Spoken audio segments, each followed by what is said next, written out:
so this is the optional meeting of COMSC 122, which is Python. And I'm just going to talk about another chapter in the book and demonstrate a couple more projects.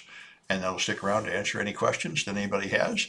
So we're up to chapter 17, which is inheritance. So inheritance is the special feature of object-oriented programming. If you define an object, define a class, you can then define another class dependent on that class that will inherit all its methods. So here we're going to make playing cards. We're going to set up playing cards, you know, with aces and kings and jacks and stuff. And that's a good example of something. So we're going to use numbers for the suits, going from 0 to 3 in order. These, if you don't know, these are the traditional order of power of suits. If you play a game like poker or something, the 10 of spades will beat the 10 of hearts, and that'll beat the 10 of clubs, and so on. There is an order of this to the suits. And then you have the ranks. Jack, Queen, and King are 11, and 1 or 14 can be an ace. Ace can be low or high. So to represent them, you make two lists of strings. Here's the suits in order, called suit names, a attribute of a card. You define a class that's a card, and here's the suit names in order. So this is element number 0, 1, 2, and 3 of this list. And here's the rank names, and there is nothing on 0, so we put a none there, but here's 1, 2, 3, and you put ace in both at 1 and 14, because an ace can be interpreted as low or high. So now you have a meaningful list of suit names and a meaningful list of rank names, so you can run this to define the class called card, and now you can list the suit names, and there they are. And so you can look up an individual element. Suit name sub 0 is clubs. And you can look at rank names, and you'll get rank names number 11 is Jack. So you can do that by just using the name of the class here, not an instance of the class. All right, so now we can find an init method to add to it. This will initialize take suit and rank as parameters and assign them to attributes with the same name. So you can call it suit, self suit. So you can feed in parameters to initialize a card. So you could initialize a particular card with a certain value here. So now we can create a card of 112. That will be suit number 1, which is diamonds, I think, and 12, which is queen. So now we can access the attributes, suit and rank. Yeah, 1 and 12. Suit number 1 suit, number 12 rank. You can also use the instance and have suit names. That'll list them all. All right. So now we can print cards. To print them, we're going to make a string method. The string will say rank name of suit name. So now if you print the queen, it'll print queen of diamonds, the way you normally would express a card. So here's a diagram of how this looks, which is the important thing, I think, to understand objects and inheritance. So we have a thing called card and a class called card, and it has attributes, suit name and rank names, which are lists. And an individual card has a suit and a rank, a number here, not a whole list. All right, so if we want to compare cards, we can create a second card with the same suit and rank, queen of diamonds. If we compare them, they're not equal because they are separate objects. They happen to contain the same rank and value, but they're separate objects with different addresses. So this we saw last time. From a Pythonic point of view, these are not identical objects in the sense that if you changed one of them, it would not change the other. But what we probably really wanted here was to compare the value of these cards. So we can define an EQ value to override the equality operator with a separate operator that will just see if the suits are equal and the ranks are equal. Then we're going to call it equal. So now queen 1 equals queen equals queen 2 is now true, because we've redefined equality to mean something meaningful for this particular class of cards, instead of just the default Python is, are these pointers to its same memory object. All right, so now we can create a second card with a different rank, 6 of diamonds, and now we can verify that they are not equivalent. If we use the not equal operator, it'll use any if it exists, but if it doesn't, it'll invoke EQ and invert the result. So now, queen does not equal to queen 2 is false. The queen is not equal to 6 is true. Now, if you want to compare them to see what's bigger, which is what you have to do when deciding who's going to win in games like bridge and poker, then you're going to need to have a less than to compare queen 1 to queen 2, but you're not allowed to do this. You haven't yet got a less than operation that works between card and card. So we're going to have to define an __LT object for less than. So we define So we're going to do it with a tuple. There's a lot of ways to do it, but here's how to do it. They define a thing called toTuple that will return a tuple with the suit number first and the rank second. And then if you have two of them, now you can make LT. You can compare the tuple to the tuple, because if you compare a tuple to another tuple, then it compares the first element. Let's just print 6 is less than queen is now true, and let's just print 6 toTuple. See how it looks. Let's see, 6 toTuple. Well, I thought it would, what if I do string of 6 toTuple? No, it should have been able to print the tuple. Well, let's try string and see if that does it.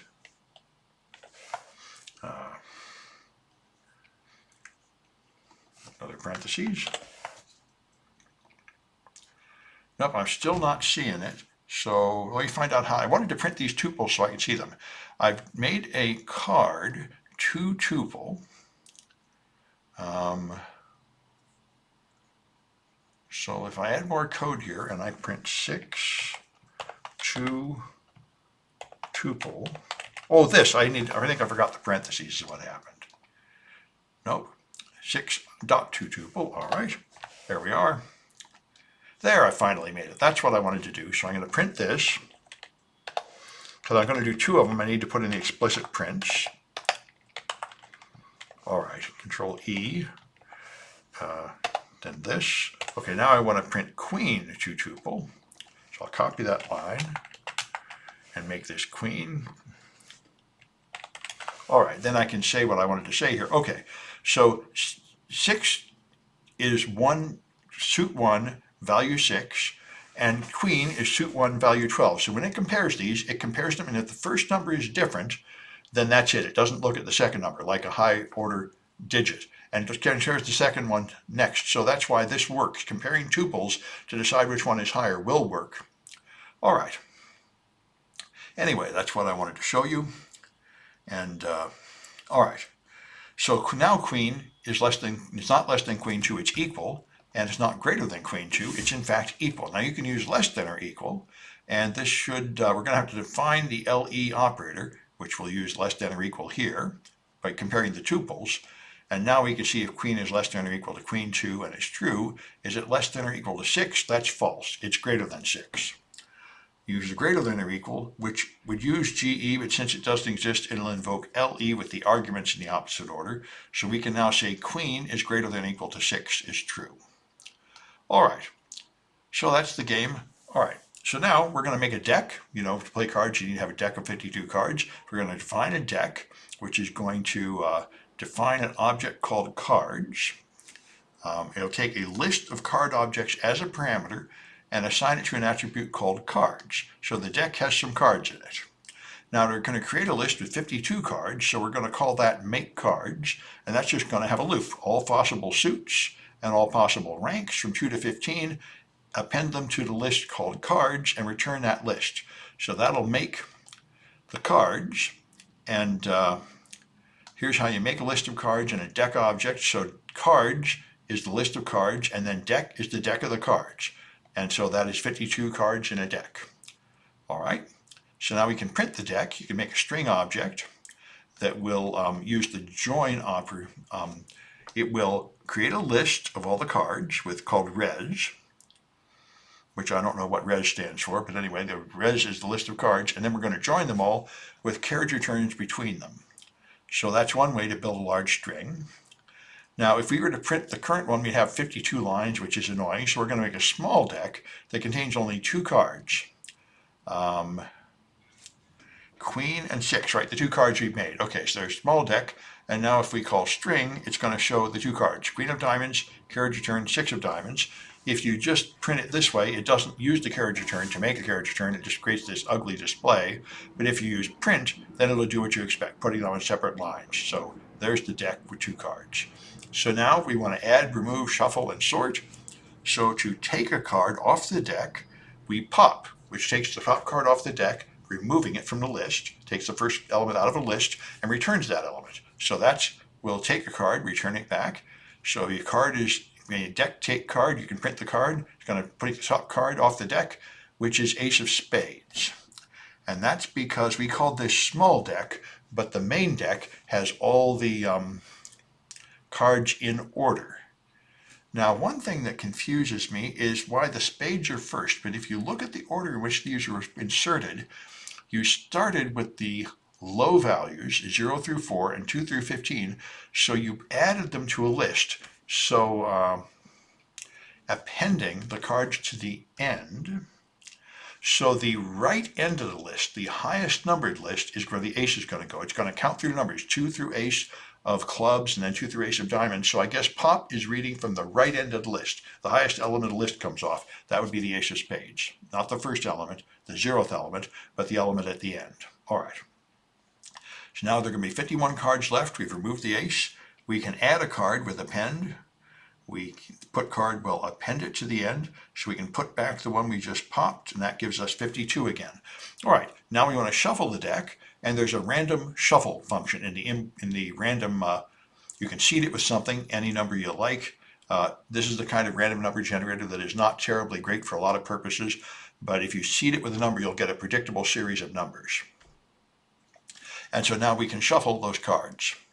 And now if we print the first few cards, say the first 4, we'll now see they're all scrambled. And by the way, if you do this again, what I'm saying about random numbers, the same seed, and then shuffle it, you should get the same answer. 6 of diamonds, 5 of spades. Maybe I didn't. 6 of diamonds, 5 of spades.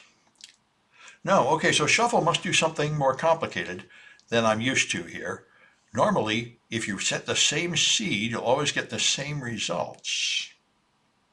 But I didn't. So that's interesting. I'd have to read up on this random shuffle process. I think this comment may be wrong. That comment is what I expected. If you seed it the same way, you'll always get exactly the same shuffle. Oh, we have to initialize it and then shuffle. That's why. Let me initialize it. Here's the function that initialized it. Okay, make cards is what initialized it. So this puts it back in its original condition. Okay, now I seed it, because what I was doing was starting with a previously shuffled deck and reshuffling it. Now I shuffle it. Now I get 2 of diamonds, 4 of hearts, 5 of clubs. Now 2 of diamonds, remember 2 of diamonds and 4 of hearts was the pattern. If I go back and start it again from its original condition, which was here, and then seed it again,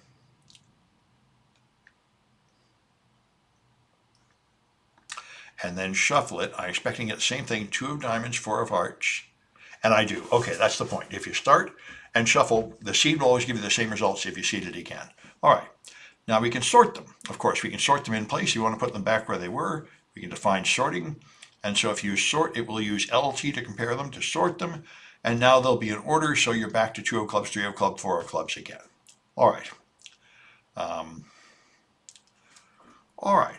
So now inheritance is where you have a parent class and child classes based on it. So a hand is similar to a deck made of a collection of cards. A hand is somewhat different than a deck. There are going to be some operations for a hand. In poker, you might compare 2 hands to see which one wins. And in bridge, we're going to compute a score for the hand, which is what you do in bridge to determine how valuable your hand is. So we're going to define a hand based on the existing class deck. So now it's going to inherit all the attributes and methods of the deck class, and we can add more to it. We can define initialization here. It inherits init, but we can also define init to override it. So when we initialize it here, we're going to take a label, and that's interesting. I wonder what the point of the label is. But we're going to define something called a label, okay? And the hand is going to be initialized as an empty list of cards, okay? Label is like player 1, I see. So this is going to create a hand called player 1. Fair enough, that's what the label's for, okay? Right now it has no cards. To deal a card, we can use take card to take a card off the deck and then put a card in the hand. And now that hand will contain the ace of spades. So now we can put that in a deck method called move cards from other num, to take this number of cards and put them in this object, which is going to be somebody's hand. So it'll deal a certain number of cards to a hand. All right. And so that's the point. Instances of the child class have all the attributes of the parent class, but you can add more. They have all the methods, and you can add additional methods, and you can override a method by using another method of the same name, and that will replace the method it inherited. So these are called the Liskov substitution principle. All right, so now we're going to make a bridge hand, which is a game where you get 13 cards, and you add up the points. There's actually other things in bridge, but anyway, the point value, just take ace, king, queen, and jack and count them. You can count the number of points in your hand. So here's the HCP, which is high card point count, defined as a bridge hand, which is a type of hand, inheriting all that stuff. So now we can use card rank names to get the string representation, and then, because we put this ace, king, queen, and jack, so we'll have to get the names, and then look up the rank name, and then get the score. So score is going to be get rank name 0. Okay, we're going to just do one card. So if I have a rank of 12, I can get the name here, then I can get the score by looking it up in that list, which is the HCP dictionary, and that'll be the score. So the queen is worth 2, which is correct. Okay. So now we're going to loop through all the cards in a bridge hand and add up their score. So we feed in a hand object, and it's going to count through the cards here.